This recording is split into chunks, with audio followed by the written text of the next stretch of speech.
اعوذ باللہ من الشیطان الرجیم بسم اللہ الرحمن الرحیم قال انما یتقبل اللہ من المتقین۔ سورہ مائدہ آیت نمبر 27 چل رہی ہے اور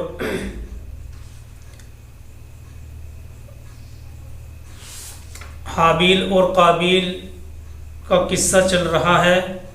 حابیل نے کہا تھا اس آیت کے ٹکڑے میں کہ اللہ کا دستور یہی ہے کہ وہ پرہیزگاروں کا عمل قبول فرماتے ہیں، اگر تم پرہیزگاری اختیار کرتے تو تمہاری قربانی بھی قبول کر لی جاتی، تم نے ایسا نہیں کیا، اللہ نے تمہاری قربانی قبول نہیں کی تو اس میں میرا کیا قصور ہے۔ یعنی حابیل نے قابیل سے کہا تھا۔ اب دیکھیے، عمل کی قبولیت کا دار و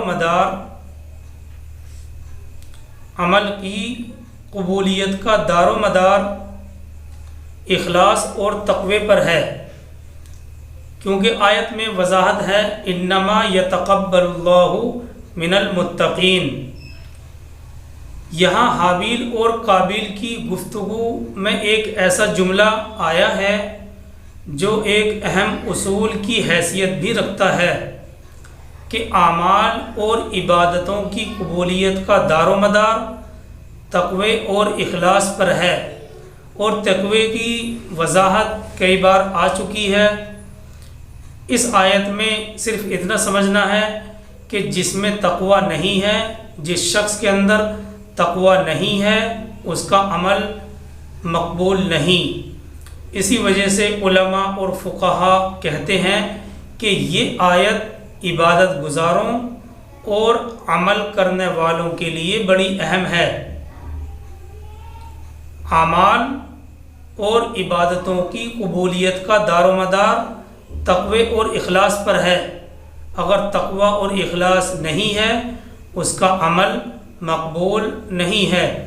اسی وجہ سے علماء فقہا یہ کہتے ہیں کہ یہ آیت عبادت گزاروں اور نیک عمل کرنے والوں کے لیے بڑی اہم ہے، اور یہی وجہ ہے کہ عامر بن عبداللہ مشہور ہیں، اپنی وفات کے وقت جب ان کی وفات کا وقت آیا تو وہ رونے لگے۔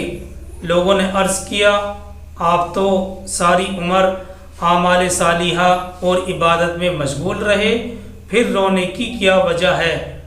انہوں نے لوگوں سے عرض کیا کہ تم یہ کہہ رہے ہو اور میرے کانوں میں اللہ تعالیٰ کی یہ آیت گونج رہی ہے۔ اسی آیت کی طرف اشارہ کیا انہوں نے، انما یتقبل اللہ من المتقین، بے شک اللہ متقیوں کا عمل ہی قبول فرماتا ہے۔ انما یتقبل اللہ من المتقین۔ تو حضرت انہوں نے کہا عامر بن عبداللہ نے کہ آپ یہ کہہ رہے ہو لیکن میرے کانوں میں اللہ کی یہ آیت گونج رہی ہے۔ اسی طرح سے حضرت عبداللہ بن مسعود رضی اللہ تعالیٰ عنہ جو کہ مشہور صحابی ہیں، عرض کرتے ہیں کہ اگر مجھے یہ یقین ہو جائے کہ میرا کوئی عمل اللہ نے قبول کر لیا ہے تو یہ وہ نعمت ہے کہ ساری دنیا سونا بن کر بھی اپنے قبضے میں آ جائے تو بھی میں اس کے مقابلے میں کچھ نہ سمجھوں۔ حضرت عبداللہ بن مسعود رضی اللہ تعالیٰ عنہ نے عرض کیا کہ اگر مجھے یقین ہو جائے کہ میرا کوئی عمل اللہ کی بارگاہ میں قبول ہے تو یہ وہ نعمت ہے کہ ساری دنیا سونا بن کر بھی اپنے قبضے میں آ جائے تو بھی اس کے مقابلے میں کچھ نہ سمجھوں۔ اسی طرح سے حضرت عمر بن عبدالعزیز نے ایک شخص کو خط لکھا، یہ نصیحت کی کہ میں تجھے تقوی اختیار کرنے کی تاکید کرتا ہوں جس کے بغیر کوئی عمل قبول نہیں ہوتا، اور اہل تقوی کے سوا کسی پر رحم نہیں کیا جاتا، اور تقوی کے بغیر کسی چیز پر ثواب نہیں ملتا۔ اس بات کو کہنے والے تو بہت ہیں۔ آگے انہوں نے اپنے اس نصیحت بھرے ہوئے خط میں لکھا کہ اس بات کو کہنے والے تو بہت ہیں مگر عمل کرنے والے بہت ہی کم ہیں۔ اسی طرح سے حضرت علی مرتضیٰ رضی اللہ تعالیٰ عنہ نے عرض کیا کہ تقوی کے ساتھ چھوٹا عمل بھی چھوٹا نہیں ہے، تقوی کے ساتھ چھوٹا عمل بھی چھوٹا نہیں ہے، اور جو عمل قبول ہو جائے اللہ کی بارگاہ میں تو اس کو چھوٹا کیسے کہا جا سکتا ہے۔ تو یہ وضاحت تھی اس آیت کی، انما یتقبل اللہ من المتقین، بے شک اللہ متقی لوگوں کا عمل ہی قبول فرماتا ہے۔ حابیل نے کہا تھا قابیل سے۔ آگے چلتے ہیں آیت نمبر 28 کی طرف۔ اللہ تعالیٰ فرماتے ہیں لئن بسطت الی یدک لتقتلنی، لئن بسطت الی یدک لتقتلنی، اگر آپ اپنا ہاتھ بڑھائیں گے مجھے قتل کرنے کے لیے، لئن بسطت الی یدک لتقتلنی، اگر آپ اپنا ہاتھ بڑھائیں گے مجھے قتل کرنے کے لیے۔ آگے اللہ تعالیٰ فرماتے ہیں ما انا بباسط یدی الیک لاقتلک، تب بھی میں اپنا ہاتھ نہیں چلاؤں گا آپ کو قتل کرنے کے لیے۔ ما انا بباسط یدی الیک لاقتلک، تب بھی میں اپنا ہاتھ نہیں چلاؤں گا آپ کو قتل کرنے کے لیے۔ یعنی اگر ایسا ہوا اور آپ نے مجھے قتل کیا تو یہ ایک طرفہ قتل ہوگا۔ انی اخاف اللہ رب العالمین، حابیل نے کہا مجھے تو اللہ کا خوف ہے جو تمام جہانوں کا پروردگار ہے۔ آگے چلتے ہیں آیت نمبر 29 کی طرف۔ آیت نمبر 29 بھی اسی سے متعلق ہے۔ انی ارید ان تبوء باسمی و اسمک فتکون من اصحاب النار، یہ بھی حابیل کی گفتگو ہے۔ یہ بھی حابیل کی گفتگو ہے۔ میں چاہتا ہوں انی ارید ان تبوء باسمی و اسمک، میں چاہتا ہوں کہ میرا اور اپنا گناہ تم ہی اپنے سر لے لو، فتکون من اصحاب النار، تو پھر تم ہو جاؤ گے جہنم والوں میں سے۔ میں چاہتا ہوں کہ میرا اور اپنا گناہ تم اپنے ہی سر لے لو، فتکون من اصحاب النار، تو پھر تم ہو جاؤ گے جہنم والوں میں سے۔ یعنی اگر آپ اس انتہا تک پہنچ ہی جائیں گے، اگر آپ اس انتہا تک پہنچ ہی جائیں گے اور مجھے قتل کر ہی دیں گے تو آپ اپنے گناہوں کے ساتھ ساتھ میری خطاؤں کا، میرے گناہوں کا بوجھ بھی اپنے سر پر لے لو گے۔ جی ہاں، ایک بے گناہ انسان کو قتل کرنے والا گویا کہ قتل ہونے والے کے تمام گناہوں کا بوجھ بھی اپنے سر پر لے لیتا ہے۔ اس آیت کے جملے سے یہی بات سمجھ میں آتی ہے کہ ایک بے گناہ انسان کو قتل کرنے والا گویا کہ قتل ہونے والے کے تمام گناہوں کا بوجھ بھی اپنے سر لے لیتا ہے۔ مثال کے طور پر اس نے یہ کہا کہ اگر آپ ناحق مجھے قتل کر دیں گے تو میرے گناہوں کا وبال بھی آپ کے سر ہوگا، اور میرے لیے تو یہ کوئی گھاٹے کا سودا نہیں ہے، لیکن اس جرم عظیم کی پاداش میں، اس جرم عظیم کی وجہ سے آپ جہنمی ہو جائیں گے۔ وَذَلِكَ جَزَاءُ الظَّالِمِينَ، اور یہی بدلہ ہے ظالموں کا۔ آگے چلتے ہیں آیت نمبر 30 کے ترجمے کی طرف۔ اللہ تعالیٰ فرماتے ہیں فَطَوَّعَتْ لَهُ نَفْسُهُ قَتْلَ أَخِيهِ، فَطَوَّعَتْ لَهُ نَفْسُهُ قَتْلَ أَخِيهِ، بالآخر اس کے نفس نے آمادہ کر ہی لیا۔ فَطَوَّعَتْ لَهُ نَفْسُهُ، بالآخر اس کے نفس نے آمادہ کر ہی لیا اسے اپنے بھائی کے قتل کرنے پر۔ اوہو، دیکھیے کس قدر بلاغت سے بھرے ہوئے ہیں یہ الفاظ۔ یہ آیت کے الفاظ آیت کے ان الفاظ میں اصل میں دیکھیے اس کے ضمیر کی کشمکش کا مکمل نقشہ موجود ہے۔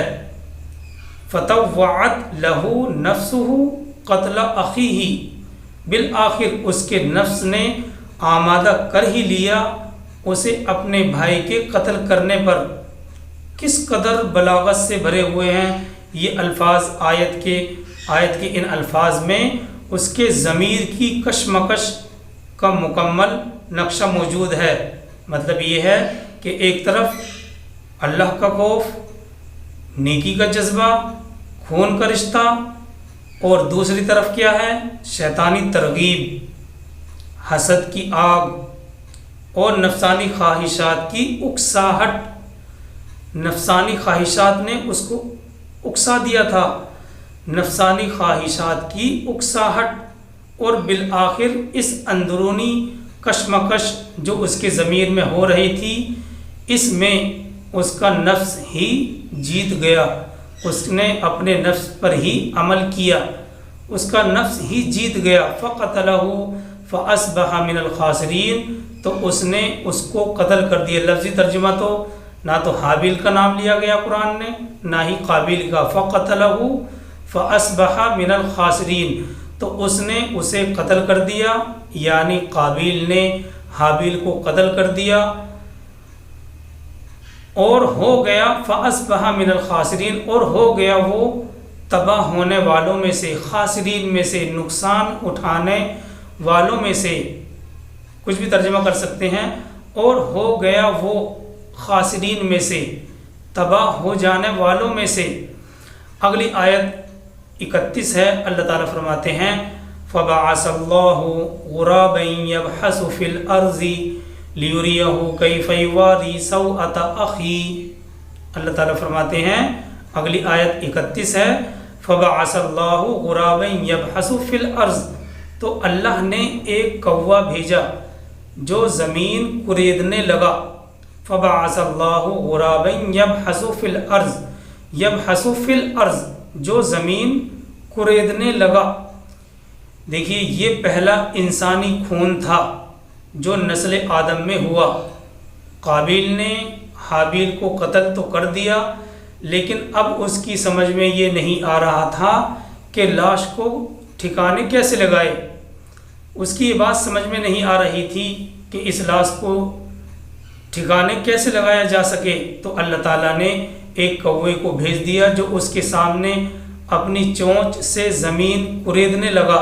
لِيُرِيَهُ كَيْفَ يُوَارِي سَوْءَةَ أَخِيهِ کے الفاظ ہیں، اللہ تعالیٰ فرماتے ہیں لِيُرِيَهُ كَيْفَ يُوَارِي سَوْءَةَ أَخِيهِ، تاکہ اللہ اسے دکھا دے کہ اپنے بھائی کی لاش کو کیسے چھپائے۔ کوے کے زمین کھودنے کے عمل سے اسے سمجھ میں آ جائے کہ زمین کھود کر لاش کو کیسے دفن کیا جائے۔ آگے اللہ تعالیٰ فرماتے ہیں قَالَ يَا وَيْلَتَا عَجَزْتُ أَنْ أَكُونَ مِثْلَ هَذَا الْغُرَابِ فَأُوَارِيَ سَوْءَةَ أَخِي، یہ دیکھا تو اس نے کہا ہائے میری بربادی، میں تو اس کوے جیسا بھی نہ ہو سکا کہ اپنے بھائی کی لاش کو چھپا دیتا، یعنی مجھ پر افسوس ہے، مجھ پر افسوس صد افسوس ہے، کیا میرے اندر اس جانور کے جیسی عقل بھی نہیں تھی کہ یہ طریقہ مجھے خود ہی سمجھ میں آ جاتا۔ فَأَصْبَحَ مِنَ النَّادِمِينَ، پھر وہ بہت شرمندہ ہوا اس احساس کی بنا پر، اس کے اندر بہت بڑی ندامت پیدا ہوئی۔ ایک بات غور کرنے کی یہاں پر یہ ہے کہ اور جانوروں کے مقابلے میں اس جگہ کوے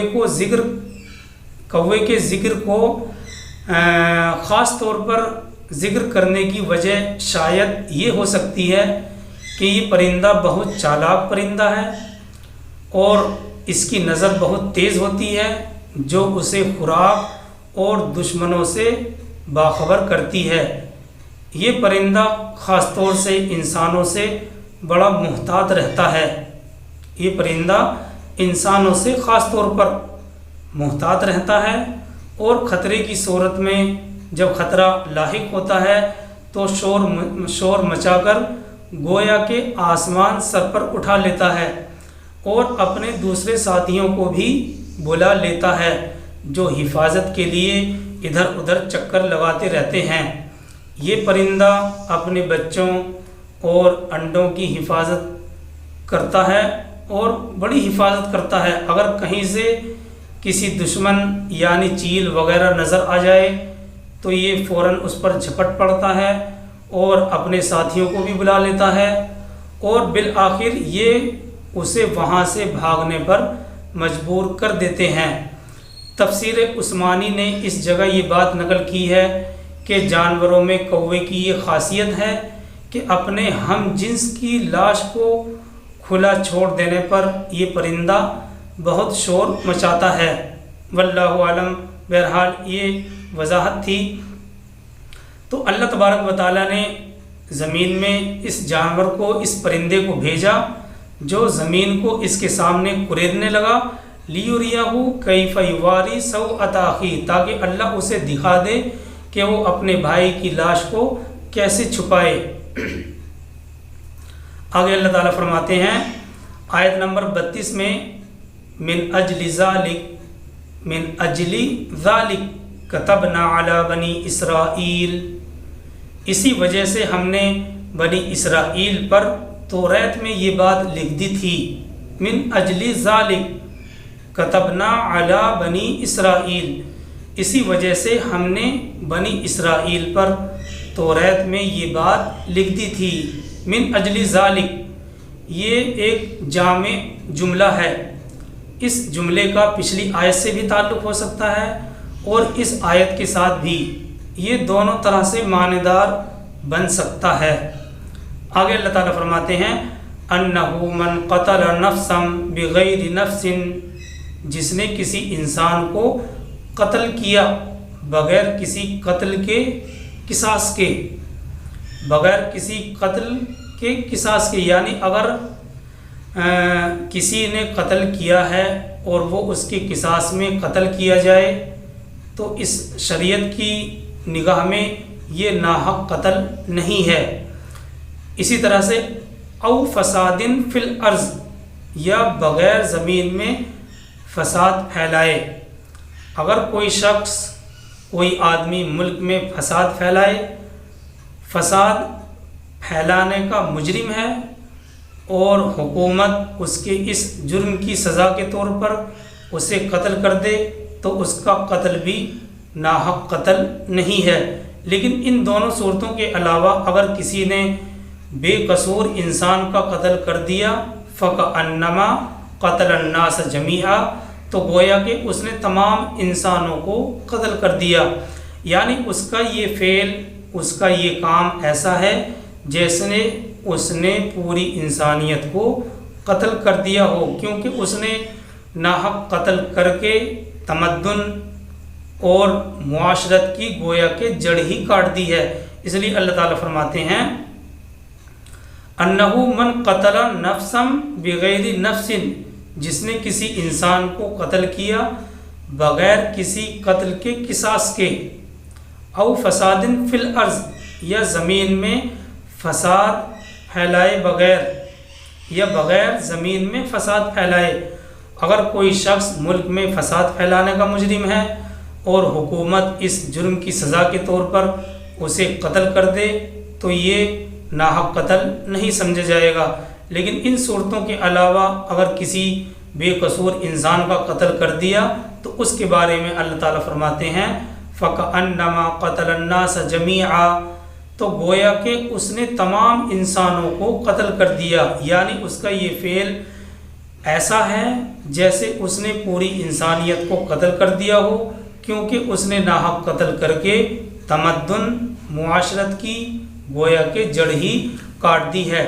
آگے اللہ تعالیٰ فرماتے ہیں وَمَنْ أَحْيَاهَا فَكَأَنَّمَا أَحْيَا النَّاسَ جَمِيعًا، اور جس نے ومن احیاہا، اور جس شخص نے کسی انسان کی زندگی، کسی انسان کی جان بچائی، ومن احیاہا